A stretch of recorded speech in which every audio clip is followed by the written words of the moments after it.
Welcome to the Women of Ihsan podcast. I'm your host, Sophia, and this is an invitation to join me and our amazing guests to find inspiration and insights into your own journey to Ihsan.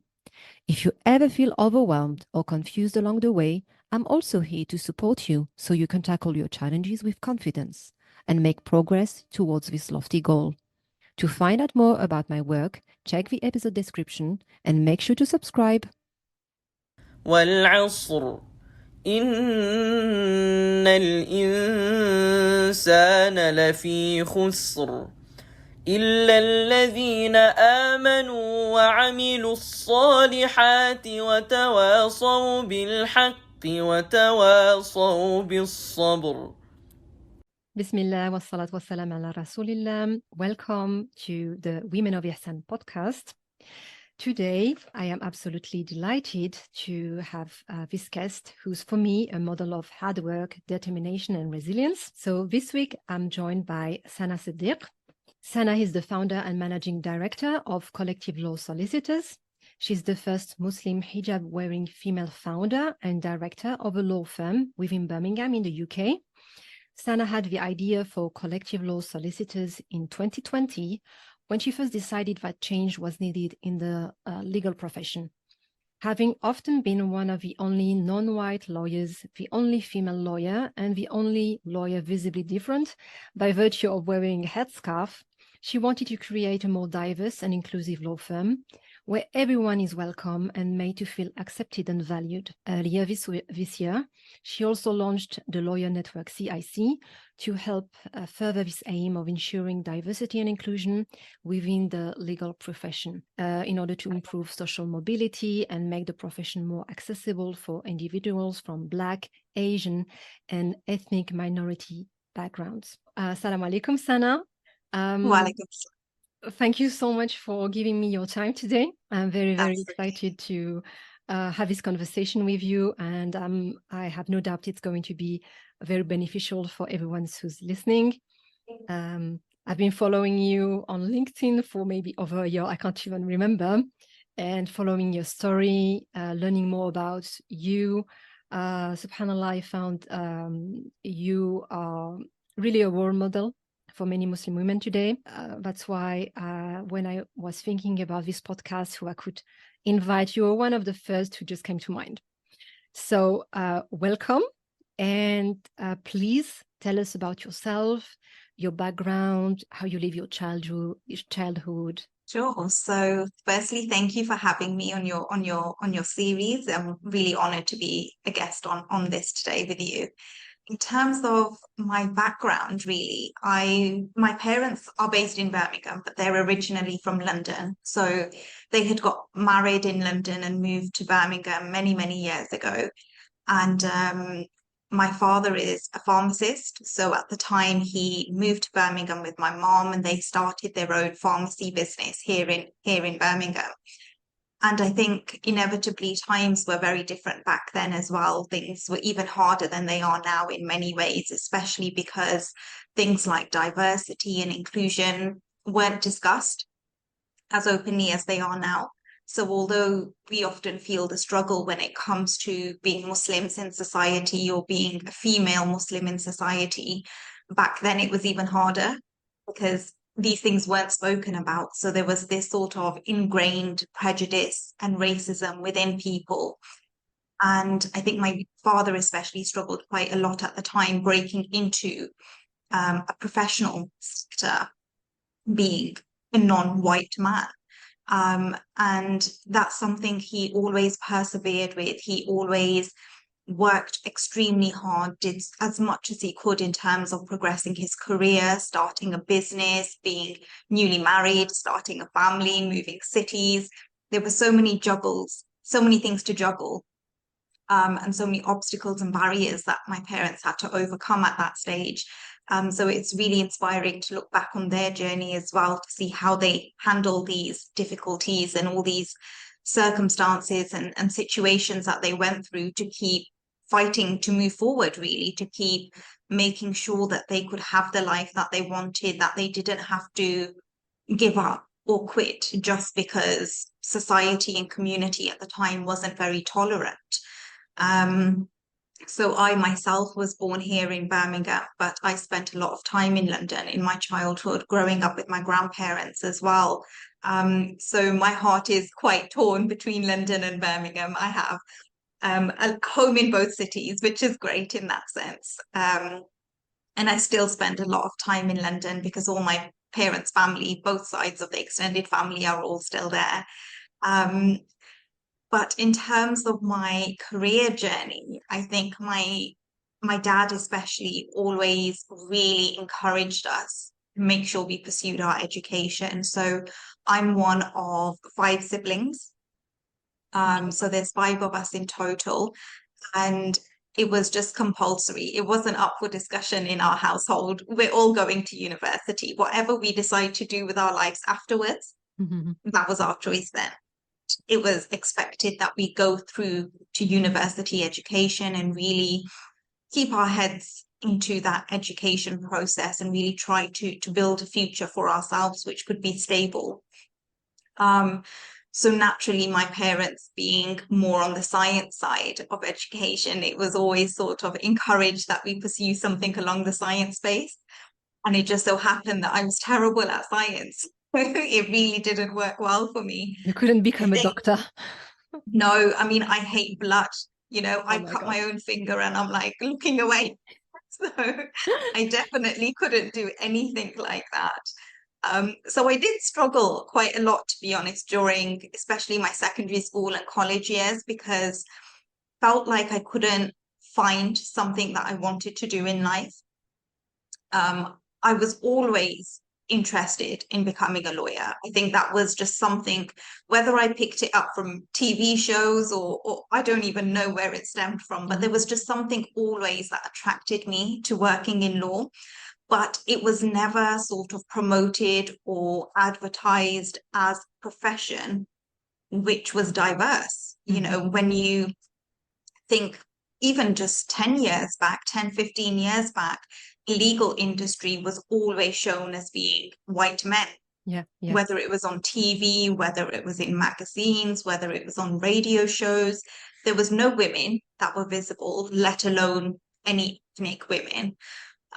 So although I had this interest because things like English and history and psychology were subjects I was really good at, I didn't even think twice about trying to pursue a career or my education in law, because I just thought it wasn't designed for somebody like me. But the problem was there wasn't many professions that were designed for somebody like me. Yeah. I think the most diverse profession that we could relate to at the time was teaching, where you would see more women in the industry compared to men. And there was maybe a little bit more of a mixture of ethnicities and diversity within the teaching industry. But pretty much all other professional career paths were always male dominated or English dominated. So it was really hard trying to find something that I could connect with, that I could relate to, and that I could see myself doing for years to come. After my education was completed, what could I see myself doing as a career for the next 30, 40 years? So how did the idea crystallized that you went into law at some point? What happened? Yeah. So I think when it came to doing my A-levels, so sort of sixth form college sort of stage, just before going to university, we had to make all the applications to university and figure out what we want to apply for. And everyone else in my year really had things organized. They knew exactly what they wanted to do, which universities they wanted to go to. And I was just sort of taking a guess, to be honest, because I hadn't found my path at that stage. So I had applied for optometry time, so to become an optician. So slightly science-based, but not too medical, so I could manage it. No blood. But the truth is, my heart and my passion wasn't in it. I was just applying for the sake of applying so that I could go to university, but there was no genuine passion for that course. And it was only really when the course was pretty much about to begin and we were going to start university that year that I realized, can I really handle going through a 3-year degree on a subject which I really have no interest in? And I was then really worried about sort of failing or not doing well on the course. And I think that was a bit of a wake-up call for me, because it made me realize that, do I want a degree that I do well in, even if it means that I may struggle to get a job? Or do I want to do a degree where it's maybe easier to get a job, but there's a chance I might not even get through the course, or I might fail the course, or really struggle with the education element of it? And I think that was the decision that I had to come to at the time. So in the end, I decided to change my applications and switch courses at the very, very last minute, and go ahead to do my law degree. But even then, it was on the basis that I'm just doing this because I'm interested in studying. There was no real career plan or idea that I might actually be able to really be a lawyer. It was just a case of, if I do this, at least I'll be interested in what I'm learning, and I'll, inshallah, be able to get a good result in my exams. And there was no bigger picture at that stage. There was no bigger plan in terms of what I wanted to do after university, but that's how I sort of switched courses, and started the journey. Mm-hmm. What would you say, what's special about your personal story? I think just how many struggles I've been through, to be honest. I think many people from an ethnic background will be able to relate to this sense of not really feeling that you belong somewhere. Sometimes English people can take it for granted, because you have to really experience something to be able to understand what someone's going through. And I think growing up as an Asian female, it was always more difficult for me compared to my friends or my colleagues in the same year group to figure out where I belonged in the bigger picture, because they saw representation everywhere they looked. If you read articles, if you looked at magazines, if you listened to radio shows, if you looked at university brochures or career journals, they saw themselves, English men and women in suits, pursuing successful businesses and career paths. But I didn't see me anywhere.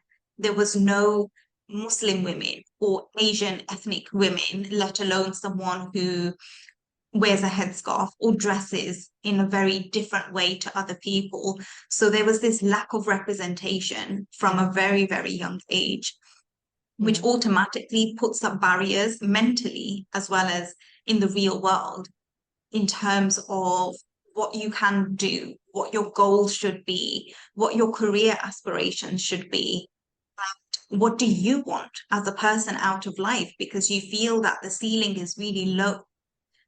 You feel like there's this boundary that you can't overstep, because there's no space for you anywhere else.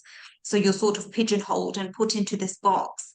It takes a lot of strength and mental willpower to really try and break through that and realize that actually there is this particular passion that I have, or there's this particular goal or ambition that I have, and it may be extremely difficult to achieve, and I may be the first person to ever even think of doing it, but I'm going to try.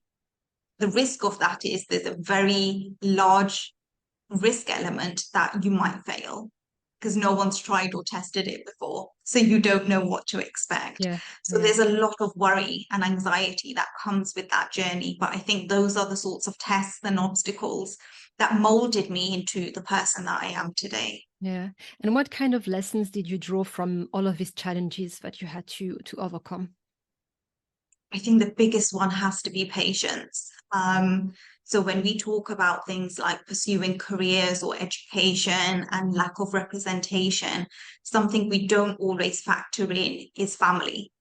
So my parents are educated and they're British born, or British raised even. So they are more familiar than some families in terms of how the educational system works here in the UK.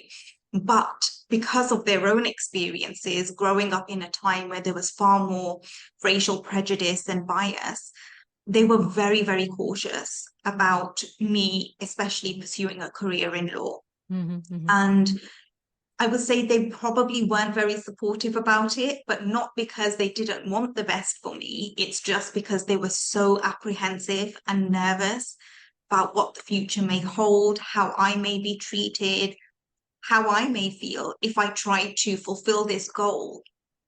I just fall flat on my face and I don't achieve it and I completely fail for whatever reason. And I think they were so nervous and worried about me trying to pursue something which seemed so unrealistic at the time, that it was even harder because there was no support system to fall back on then for me. So I felt the pressure even more. If I'm doing something which somebody within my own family potentially doesn't support or agree with because they're worried that there may be no real opportunity there, then you're really fighting the tide from every angle. You're trying to do right by your family, you're trying to pursue a career which society or community doesn't necessarily want you to be in. You're going against teachers, the school system, university professors who potentially are saying that, you're not the right type of person that would become a lawyer. It's designed for people that have gone to, for example, Oxford and Cambridge as a university.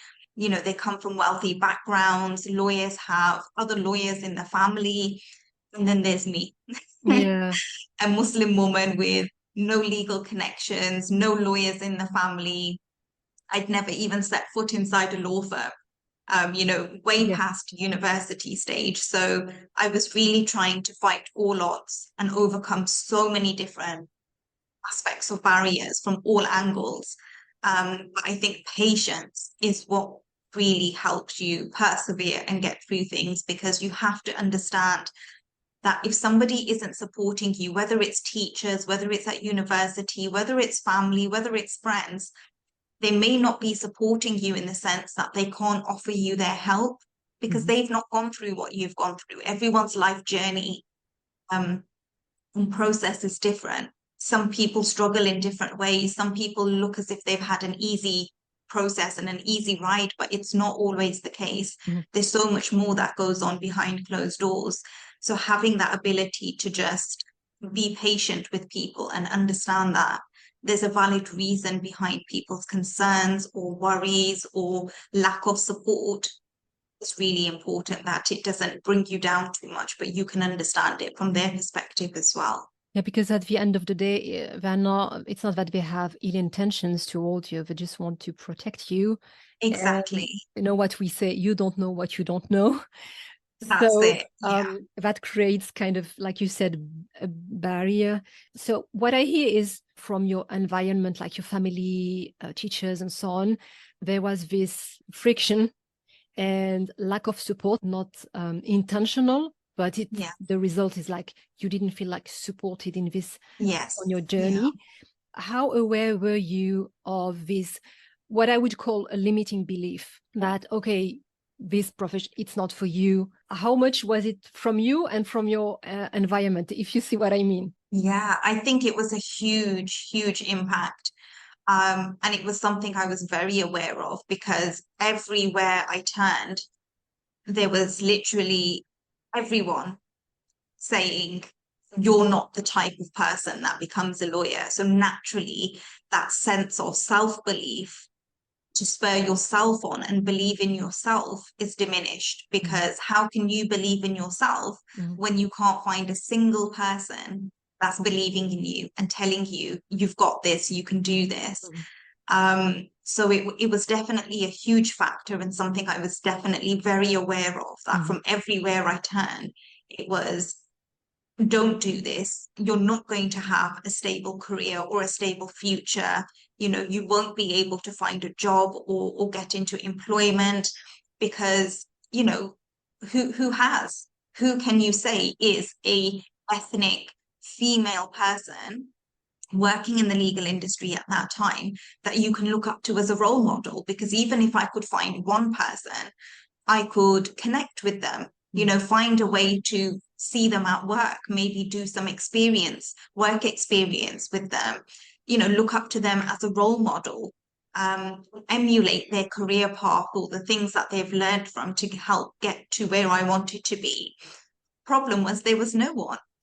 There may have been the odd person in the background in the industry, but things like social media, for example, weren't as prevalent then as it is now. So there wasn't this option to just jump on Instagram or jump on LinkedIn and, search for people based on the companies that they work for.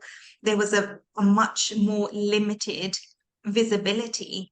People in the industry, you would only see what's published widestream in the media. Yeah. And that media coverage was always covered with white men.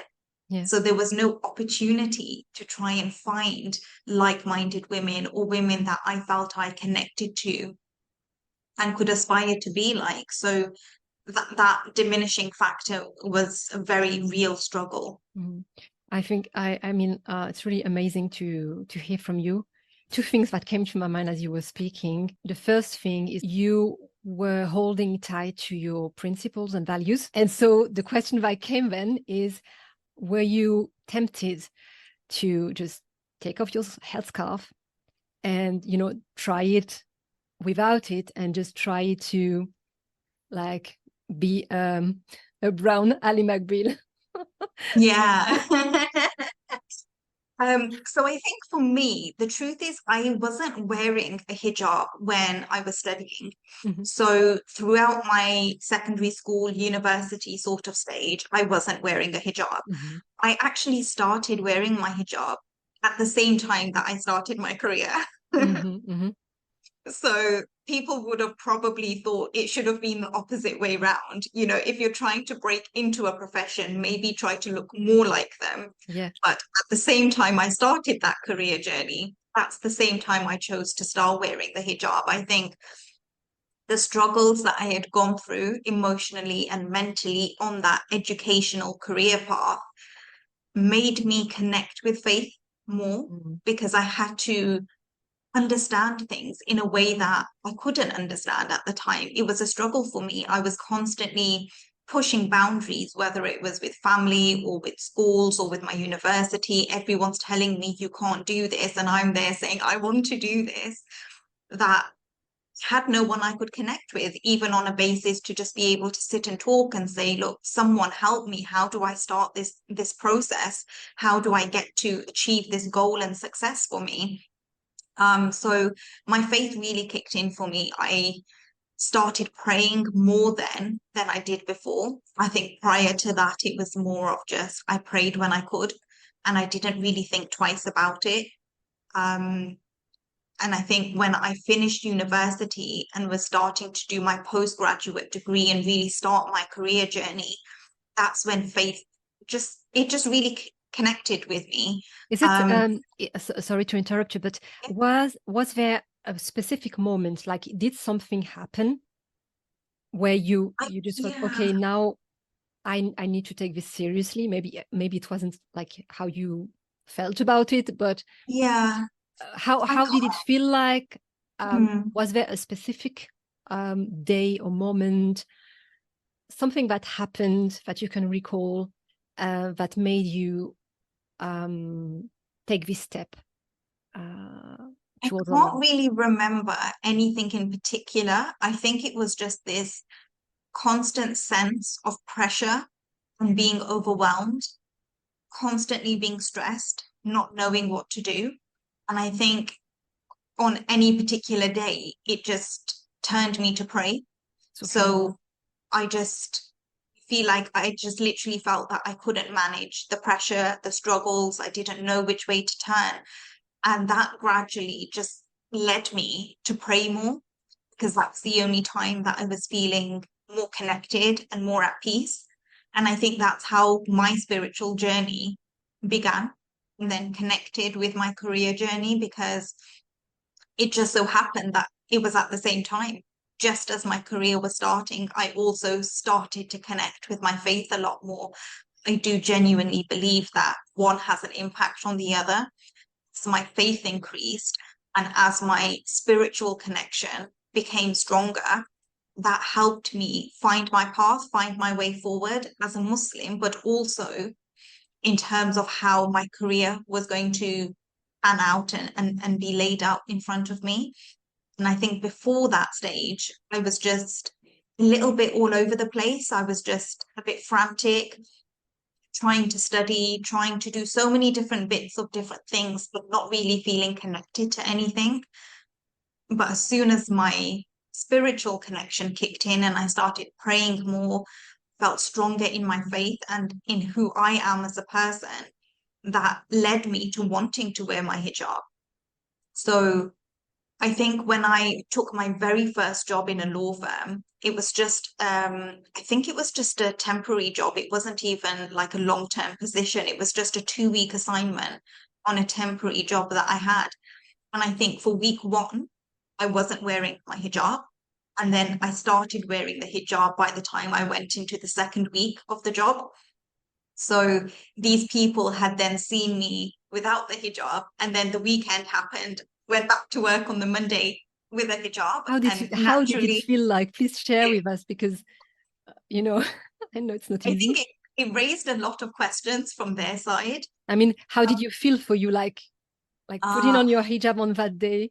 Describe it. Honestly, I have to say, felt so empowering, and I still feel that even till today. There's days where we always joke that women have bad hair days. Trust me, you can have a bad hijab day as well.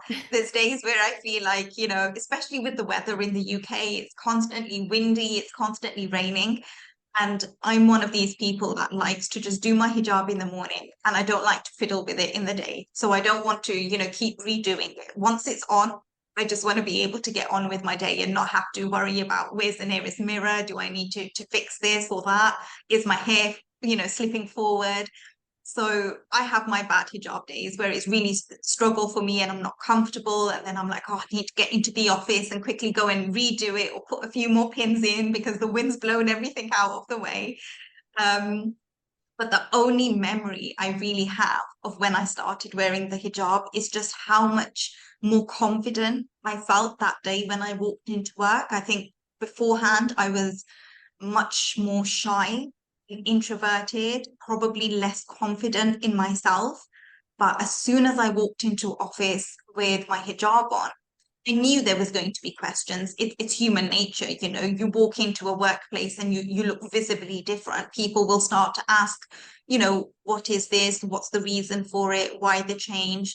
But for me personally, just felt so much more confident and so much more empowered, because now it wasn't about what does my hair look like? What do my clothes look like? Do I look the part? Now it was all about, this is me, the simple version, everything stripped back, just the simple version, full modesty. And my only focus and goal now is to show you what's in my brain, not to worry about anything else. Is what I'm wearing fashionable? Is my hairstyle on trend? Is my hair straightened? What's the fashion trend going on? I didn't have any of that nonsense to worry about anymore. I could just keep things really simple and focus on showing who I am as a person and what I can offer to the workplace. So it was a very empowering journey for me. Well, mashallah, subhanallah, I love it. So what I was thinking is, it basically being more spiritual, being more attached to your faith, it gave you more focus, because you were so overwhelmed, and then it helped you more gather your thoughts and focus on your path, in your life in every aspect, and also specifically in your job, wearing the hijab was just, okay, now it's just about what I can do in terms of my work or my skills and so on. So how are you trying to have your Islamic values reflect on your work? I think now, especially as business owner, it's more important to me to make sure, because I have more control over the business, because it's my own business, it's important to make sure that there's no separation between me as a Muslim and the business that I operate. I want the two to feel very connected. So I want my morals and my personal principles and my faith to be reflected in the way that I run my business. And I think, again, that's something which comes from experience, and it takes time to develop that understanding, because naturally when you're younger, you don't know the ins and outs of how the real world operates and how to juggle so many different aspects of identity and work and career and business. And I think so many of us can probably relate to going into work sometimes, whichever line of work we're in, and feeling that you have to sort of leave a bit of yourself at the door and walk into work and leave part of your identity, at least, in the car or still at home, and just put on your sort of work mode or your game face and just think, I'm going into work, I need to blend in, I need to act the part, to look the part. That way my job will be secure. And that was no different for me. I think in the earlier days of my career journey, I was much more afraid to speak up about certain things because I was naturally the odd one out in most offices, you know. So I didn't want to give anyone a reason to have a problem with me. I just wanted to sort of hide in the shadows and just really do my work and do it well and show people what my worth was. I didn't want to rock the boat by bringing up things like, oh, I can't go to this meeting because it's at the same time as my prayers. So I would probably struggle more trying to squeeze in everything, trying to pretend. I remember I did this many times, pretended I needed to go to the bathroom and then go to my office to pray because I was just too afraid to walk out of a meeting, say, I need to go and pray now. Whereas as I've got older and as I've become more secure in myself, I don't see a problem anymore. I think now if I need to stop something because it's namaz time or anything to do with my personal life, you know, I think even when I was younger, if my mum phoned me and I was at work, I would probably be worrying, thinking, oh, maybe something's happened and that she's phoning me. But I also would be too scared to answer the phone because I would think, you know, at work, they're going to think, you know, why is your mum phoning you? Why are you taking this call? But within the Asian culture, you're so connected as a family unit that you should answer the phone, you know. Everyone's parents or family members will know you're at work. So if someone is calling during that time, maybe something's happened or maybe something's wrong. But you're constantly torn. You're torn between your home life and your sort of cultural upbringing and your religious values compared to what your employer and the workplace expect of you.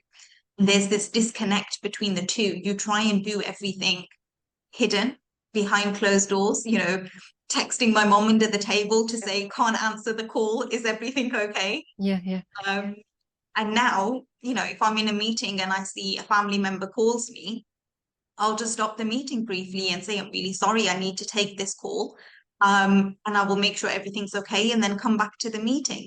And that does come with experience. You know, it probably wouldn't be normal for someone at the younger stages to have that level of confidence or understanding on how to juggle all these different things. But now as a business owner myself, I make sure that I integrate into my business core principles and beliefs and morals, which are important to me as a person.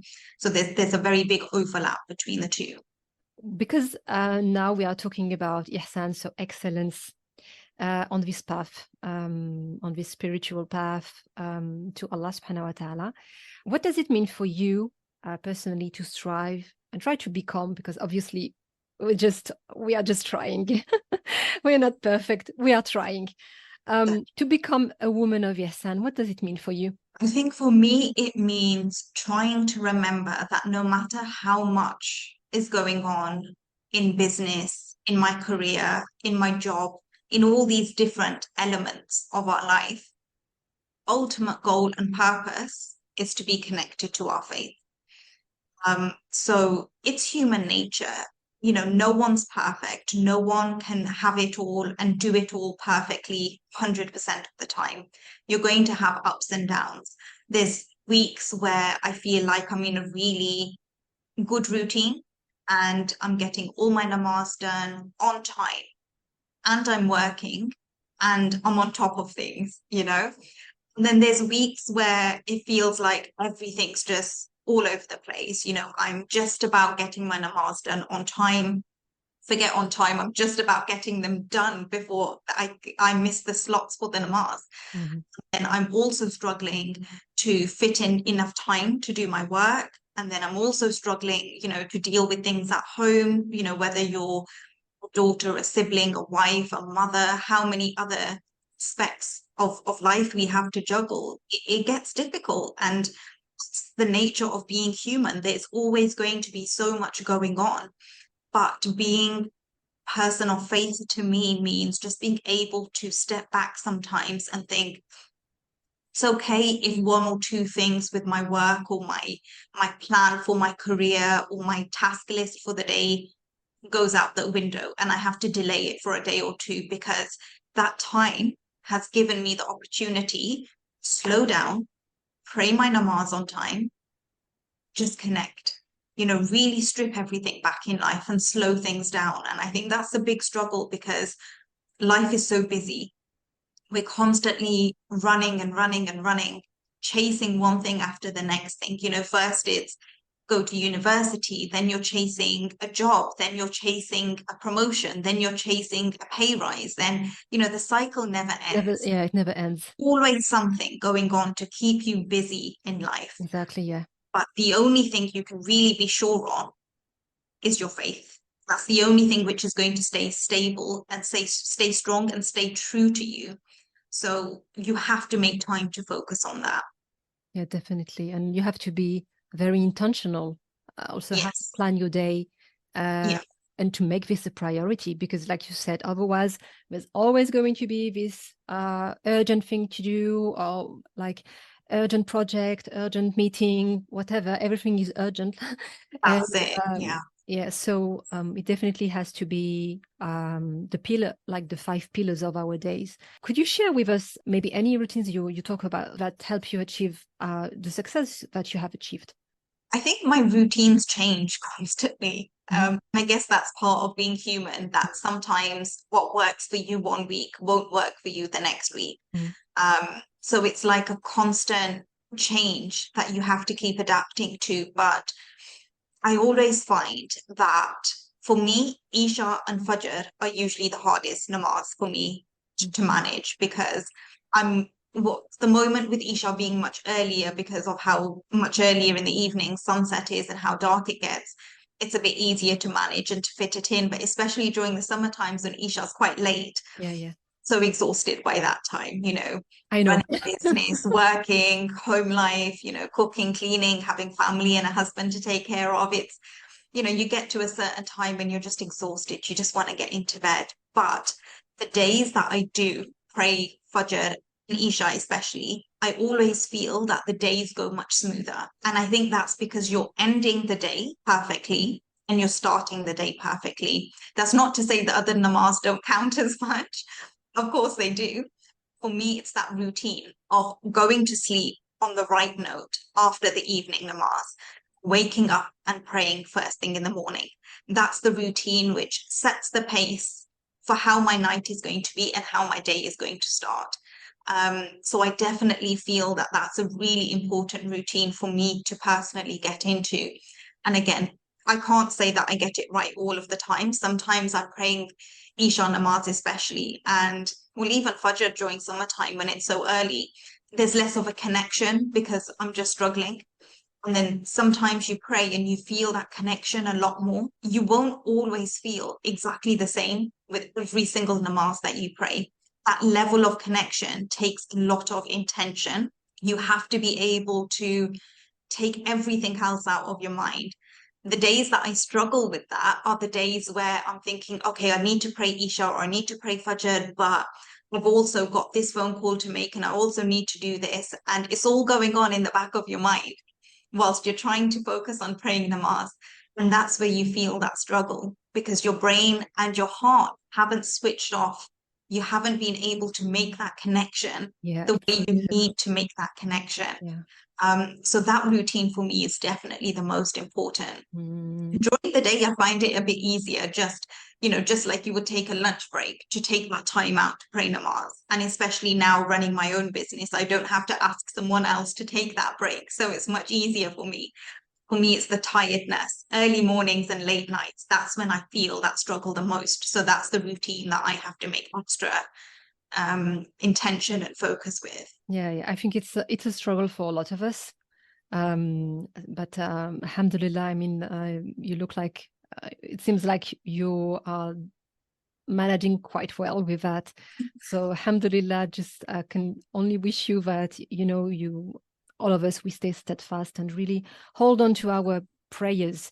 I think it should be the constant in a Muslim's life, that we really hold on to that, definitely, because it brings so much barakah as well. Like you said, it sets it sets the pace. Like if you woke up on time, you prayed your fajr, like you feel so much better. Because when you don't, you already know that the day is not going to. That's it. To You go always well. have that feeling, oh, it's going to be a bad day. Yeah. And that all stems from because you haven't started the day right. Yeah, definitely. So you feel that way. Yeah, alhamdulillah, alhamdulillah. What's your vision? What's the impact you are looking to have in the world? I think my vision is very broad, but ultimately it's to try and inspire and encourage and empower the next generation of Muslim women to pursue whatever goal they want to achieve, really, whether that's similar to mine in terms of becoming a lawyer, or whether that's something completely different, whichever path of life they want to go through, whether it's becoming a business owner, becoming a doctor, becoming a teacher, becoming a mother, or a wife even. Everyone has something that they want in life, but so often we feel that we won't be good at it, so we won't try. There's people that want to become a lawyer or become a doctor, but they think, can I handle it? Can I handle the long hours? Can I pass the exams? I don't know, so I'm not going to try. And I really want to be able to show Muslim women that if you have a goal in mind, the only person stopping you from achieving that is yourself. And if you remain true to who you are, you can achieve it all. There's that English saying of you can't have it all, or you can't have your cake and eat it, meaning you can't have everything all at the same time. And I see it the opposite way. I see why not? Because at the end of the day, if you know who you are and you're strong within your own belief system, if you have a goal in mind, whatever that is, even if you don't see representation, even if you don't see someone that looks like you in that path, in that career, in that job, in that setting, that doesn't mean it can't be achieved. You have to be willing to put that work in, push yourself forward. But the only things that can hold you back is lack of faith and lack of self-belief. So that's something which probably stems from my own journey in life, because I had to believe in myself. There was no other way. No one else was believing it could be achieved. But had it not been for my faith, had it not been for my faith being able to force me to believe in myself through that spiritual journey, probably wouldn't have got to where I am today. But that would have meant that the next generation of lawyers would have stayed stuck where I was. They would still be looking out thinking there's no Muslim female lawyers, because no one ever took that step. And I think the only way to overcome that is be the representation that you want people to see. If you want to show your daughters or your sisters or anyone else what can be achieved, be the person that shows them that it can be achieved. And I think that's my overall vision with everything that I do, really, to inspire and encourage the next generation coming through. Oh, that's really beautiful. And we kind of share part of that. And I just, as I'm listening to you, you're just like, I had the right feeling, the right gut feeling. Okay, I need to have Sana on this podcast, because the whole purpose is really to give other Muslim women, to give them this representation like models that they can look up to, because it's important. We just Definitely. it's just so much more helpful to have someone you can connect with and just tell yourself, if she could do it, then I can too. And Yes. especially, like you said, having this strong connection to Allah, making your faith coming first in your schedule, in your daily schedule, in your work life, not neglecting this aspect, because you are drawing your strength from it. It's exactly what helps you overcome your struggles. What would be your advice at this stage in life? I think the biggest lesson that I learned would have to be the importance of discovering yourself. And so that's probably the most crucial advice that I would say to somebody else as well. I think in today's world, we focus a lot on, you know, what do you want from life? What kind of wife do you want? What kind of husband do you want? What kind of financial security do you want? But no one really takes the time to think, well, actually, before I can be all these other things, before I can be a business owner or a career person or a wife or a husband or mother or anything, who am I? Okay, so You know, now someone listening to you, maybe younger, I don't know, in their 20s, they might ask, okay, but how do I do that, Sana? I think that's where everything comes down to having that patience and connection to your faith. And I do genuinely believe that the more connected you become with your faith, which is a journey in itself, it's not something you just wake up one day and suddenly you're connected and that's it. You're on that path for life. It takes constant work every single day. But through that journey, through connecting with your faith, through trying to improve how much you pray each day, you will start to understand things about yourself that you would not have even thought about before. And those things will have an impact on every other part of your life. So it's important to make sure that before you think about what do I want to study, what career do I want, what job do I want, think about what is my level of faith, what is my spiritual journey, or where is that journey at right now, and how can it be improved? And I think the more that you just clear your mind and just think, let me just focus on praying. And sometimes the answers just come to you. Everything else just naturally falls into place because your heart and your mind and your soul are connecting in the right way. You're leaving it to Allah subhanahu wa ta'ala. You know that ultimately it's already written for you. We chase so much sometimes in life this concept of I have to do X amount of work because I need this grade. Yes, you need to put that work in, but if you do it to the extent that you lose yourself and you lose your faith, still not going to happen. You can work all day, all night. If that faith and that connection isn't there, somehow the results still don't come.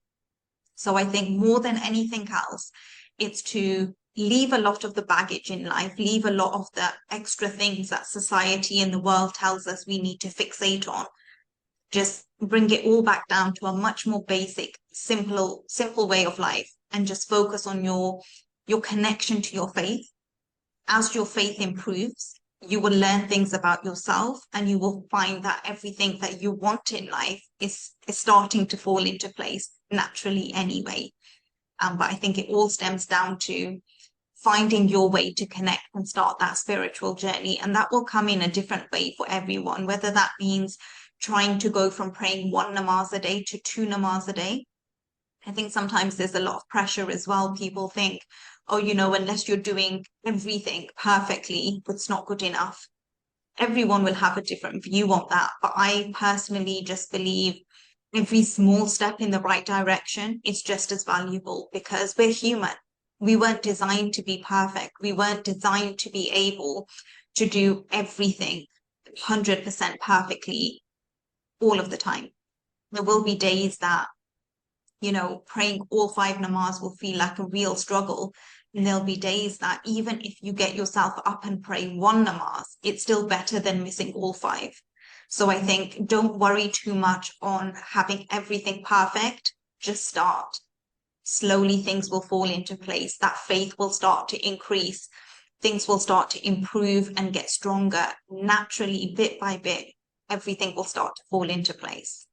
Yeah, that's beautiful. And again, it really boils down to our intention. Yeah. Because Allah subhanahu wa ta'ala knows our struggles. And if you set the intention to do your best, you might not do it, but because your intention was that, you might get the reward. And that's it. And along the way, you will get better at it. So really never give up. If there's one thing we should never give up on, is really our faith. Definitely. And the other thing I was thinking about as you were speaking is why it's so important early on to make our faith a priority. Is if you don't, and like you pursue anything that you think is the right thing at that time, you might wake up 5, 10, 15, 20 years later, now starting practicing and started being connected with your faith, and realize that you're not aligned with what you're doing. Like your work is completely, it doesn't match at all your core values. And that's why maybe you were feeling uneasy all of these years, or feeling that you had like this guilty conscience, or that you had so much stress and so on. And even, I'm not going to go into too many details, but like you said, you want to become a wife, you want to become a husband, mother. Okay, you want to get married. Okay, with whom? Okay, you're going to spend your life with this person. You're going to have children with this person. So if you didn't get the faith part, like the discover yourself, who you are, what you want to become, and so on and so forth, the day you wake up to that, you might find yourself in a big mess, because now you need to find a way to make everything work now. So because what you feel was important at that stage is not important now. Now you have this difference in faith. Now suddenly everything you thought was important to you isn't important, and different things are important to you. But you've made your life choices based on other things. So finding yourself and understanding that connection for you personally is so crucial. And the sooner you can start that journey in life at a younger age, it can help you mold future for you. But of course, we're all human. Sometimes you don't realize the importance, you don't find that connection till much later in life. And that doesn't mean that because you find it later in life, you're not going to have a good life now, and things are going to all go wrong for you. Just means it's a different journey, it's a different path, but you'll always find your way to where you're meant to be. Yeah, definitely. It doesn't matter. The advice would be for the younger sisters, but it doesn't mean that if you are already further in your journey, that you cannot learn from that. I think it's even more powerful when you learn from this, and we all learn from our mistakes, and inshallah we get the reward for that as well, for being sincere and trying to change our life for the sake of Allah subhanahu wa ta'ala. That's the wonderful thing about Allah. He's just so generous and forgiving, as long as we come with sincerity and the right intentions, we are all accepted. So alhamdulillah, may Allah accept us. I think we are coming to an end soon. My final question is, who would you like to see on this podcast as a guest? This is a difficult one, because something I've always struggled with is people always say, who's your role model? I've always struggled to find role models in the Muslim community, because you have to be able to connect with them, and everyone's sense of faith or definition of what being Muslim is different from one person to the next. And I think when I was younger, there were certain influences that I would follow. And then over years, you see things change. Sometimes they decide to take off their hijab, or they start to dress differently, and that connection's gone because I can't relate to them anymore. So it might be fun to watch, but there's that element of being able to look up to them, which is gone. The only person that I really honestly just admire so much as a businesswoman as well is a lady called Melanie Alturk. She's the founder of a hijab company called Hijab, based in America. Mhm. She's come to the UK many times, and I'm really blessed to have been able to host her at an event. I think it was last year or earlier this year in Birmingham as well. And mashallah, she talks so beautifully about balancing faith with work. And she was a lawyer herself. I think she used to work in human rights law. And then many years ago, she became a business owner, and she now sells hijabs all across the world through her website. But it's the balance that you find to juggle being a woman, being a business owner, but being Muslim, and balancing that faith element. And she does do quite a few talks online as well, which is great to listen to. But I just find her personally to be so inspiring in terms of how she juggles all these different elements of being a modern day woman. I think it would be great to have any extra opportunity to hear from her and to see her examples of how she balances things. So what would be your question to her? My question to her probably would be, how do you stay strong when you are juggling the changes in work and faith? Because as we know, it's constantly going up and down. 1 minute business is good, 1 minute it's not. 1 minute you're praying 5 times a day, the next minute you're struggling to pray one. How do you stay strong and keep yourself motivated to keep going? MashaAllah. Yeah, I think that's definitely something we could all learn from, because it takes a lot of effort. Definitely, that sounds amazing. Thank you so much, Sana. I mean, I can't believe it's been an hour already that we've been speaking. It was really, really amazing. I mean, I love hearing from Muslim women like yourself.